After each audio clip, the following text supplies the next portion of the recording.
हमारे पास इस प्रॉब्लम में क्या दिया हुआ है, two particles A and B each carrying a charge capital Q are held fixed at a separation distance d apart them. A particle C having mass m and charge Q is kept at the middle point of the line AB. तो हमारे पास जो initial scenario है, initial scenario में हमारे पास यहाँ पर 2 points हैं, ठीक है। ये हमारे पास 2 पॉइंट्स है ए बी।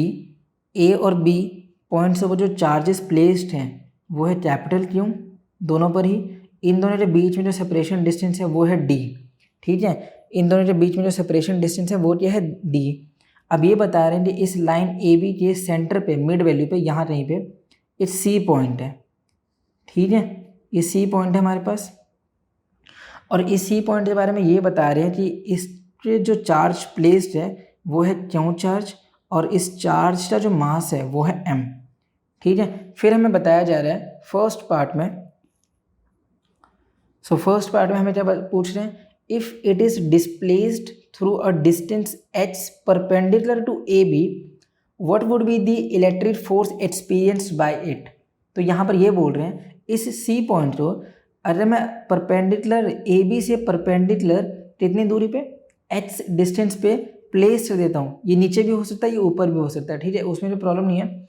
मैं यहाँ पर अज्यूम कर लेता हूँ कि मैंने यहाँ पर जो चार्जेस प्लेस किए हुए हैं, ए बी हमारे पास चार्ज है, ए और बी पॉइंट के ऊपर हमारे पास चार्ज है जितना कैपिटल Q, और जो सी पॉइंट है वो परपेंडिकुलर डिस्टेंस पे ए बी के परपेंडिकुलर डिस्टेंस पे मैंने यहाँ पर प्लेस किया हुआ है सी पॉइंट, ठीक है।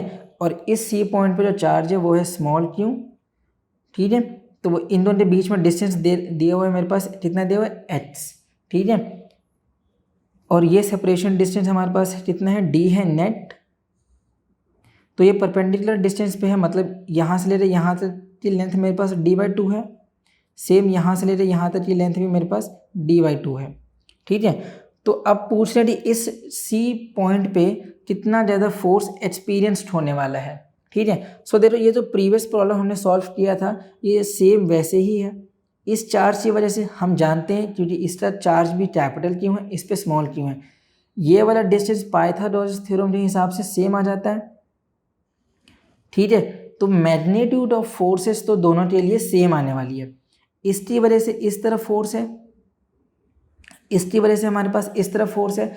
अगर नेट फोर्स की बात करते हैं तो ये हमारे पास एफ नेट आ जाता है, एफ नेट जो कि हमने प्रीवियस प्रॉब्लम में फाइंड आउट किया था वैल्यू, ठीक है।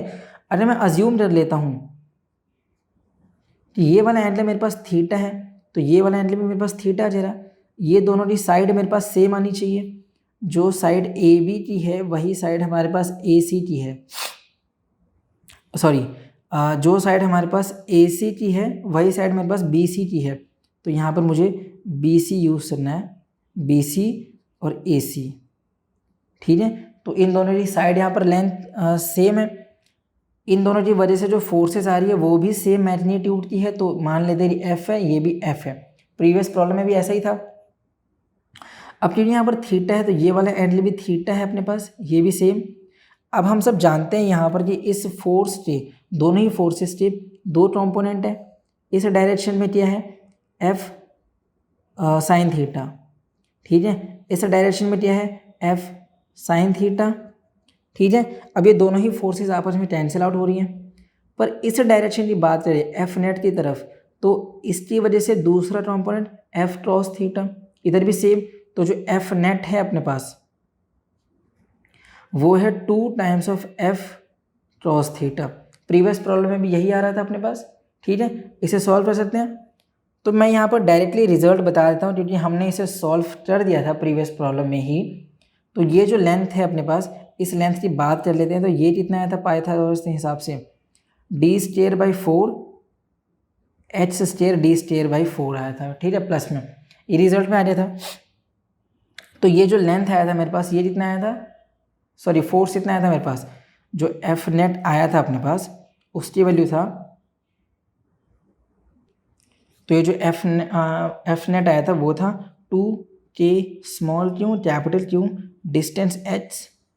इस चीज़ आपको डेरिवेशन देखने तो आप प्रीवियस प्रॉब्लम समझ सकते हो, पर यही अपने पास रिजल्ट में आ जा रहा है, ठीक है। तो ये हो जाए अपने पास रेज टू दी पावर 3/2, ठीक है। तो ये तो आ रहा है अपने पास नेट फोर्स। तो सबसे पहले पार्ट में तो हमसे यही पूछा था।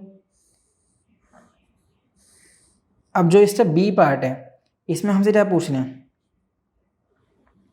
सो इससे बी पार्ट में हमसे पूछा हुआ है assuming h is very less than d show that this force is proportional to h, ठीक है। तो अब ये बोल रही थी, ये कंडीशन है अपने पास कि h is very very less than d, तो बताना चाहिए जो फोर्स है वो डायरेक्टली प्रोपोर्शनल है इस h पे। सो देखो, अरे ये कंडीशन है अपने पास, तो ये जो h स्क्वायर है हम सब इसे ईजिली नेगलेक्ट कर सकते हैं क्योंकि इसकी बहुत ही ज़्यादा छोटी वैल्यू आने वाली है। तो ये जो एफ नेट आ जा रहा, ये हो जा रहा 2k और ये कितना हो जाना चाहिए मेरे पास h डिवाइडेड बाई, ये वैल्यू हम नेगलेक्ट कर सकते हैं ईजिली। और यहाँ पर क्या अपने पास, ये है अपने पास d²/4√2, तो ये हो जा रहा d³ क्योंकि यहाँ पर क्यूब भी है, और ये हो जाना चाहिए 8, तो 8 ऊपर की तरफ चला जाएगा, ठीक है। 8 मैं यहाँ पर ले आ जाता हूँ, 8 यहाँ पर आ गया। अब ये जो इस प्रॉब्लम में हमारे पास जो फोर्स के लिए वैल्यू दी हुई थी ना, तो उसमें हमारे पास जो k की वैल्यू होती है 1/4πε0, ये वाली वैल्यू यहाँ पर यूज्ड हो चुकी है, ठीक है, जिसकी वजह से यहाँ पर 2πε0 वैल्यू में आ रहा है। यही आ रहा है ना अपने पास, हाँ। तो अगर मैं k की वैल्यू यहाँ पर यूज़ भी कर देता हूँ तो जो हमारे पास सॉल्यूशन में दे रखे हैं वही आंसर आ जाता है, ठीक है। पर इसे आप ऐसे भी रहने दे सकते हो, कोई प्रॉब्लम नहीं है। पर यहाँ पर अगर मैं सॉल्व करता हूँ, सो ये देखो कितना आ जा रहा, ये हो जा रहा 16 इंटू क्यों स्मॉल क्यों कैपिटल क्यों h, और k की वैल्यू यहाँ पर यूज़ कर दो तो ये हो जा रहा 4πε0 d³, ठीक है। ये हो जाए मेरे पास 4, ठीक है। तो ये क्या आ जाए मेरे पास, जो एफ नेट की वैल्यू है वो हो जाना चाहिए मेरे पास 4 स्मॉल क्यों कैपिटल क्यों πε0 d³ इंटू h, ठीक है। तो अभी हमें यहाँ पर समझ में आ गया कि जो हमारा फोर्स है वो डायरेक्टली प्रोपोर्शनल पे h पे है, ठीक है। ये तो प्रूफ हो गया। अब इसका जो सी पार्ट है उसमें एक यूजफुल बात है, under what condition will the particle C execute simple harmonic motion if it is released after such a small displacement, find the time period of the oscillation if this condition are satisfied. तो यहाँ पर पूछ रही थी SHM होने वाला है, देखो ये इस कंडीशन है हमारे पास, तो ये हमारे पास फोर्स आ रहा है जिसकी वजह से हम कह सकते हैं कि यहाँ पर SHM तो पॉसिबल है, ठीक है। तो अरे यहाँ पर SHM पॉसिबल हो रहा है तो हम जानते हैं SHM में जो F होता है वो होता है k टाइम्स ऑफ h। तो ये जो पूरी वैल्यू है ये बेसिकली है क्या, ये ही हमारे पास k है, ठीक है। तो अब यहाँ पर SHM हो रहा है तो हमें टाइम पीरियड बताना है। सो देखो हमारे पास जो सी पार्ट है उसमें हमारे पास जो k की वैल्यू हमने जो प्रीवियस सॉल्व किया था वो कितना आया था, वो था 4 क्यों स्मॉल क्यों डिवाइडेड बाई πε0 d³, ठीक है। सो टाइम पीरियड बताना है तो टाइम पीरियड का फॉर्मूला होता है t = 2π√m/k, ठीक है। यही फॉर्मूला होता है हमारे पास। तो ये कितना आ जाना चाहिए, t की वैल्यू आ जाए मेरे पास, इन दोनों को मैं अंदर ले जाता हूँ तो ये हो जा रहा है यहाँ पर 4π² और k की वैल्यू कितनी है अपने पास 4 small charge capital charge πε0 d³, ठीक है।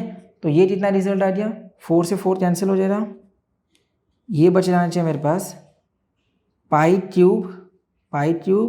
m∈0 d³ by small charge capital charge, ठीक है। तो यही हमारे पास आंसर है, m π³ d³ small charge capital charge. तो ये हो जाए हमारे पास फाइनल आंसर। इससे आसान सॉल्यूशन और कहीं नहीं।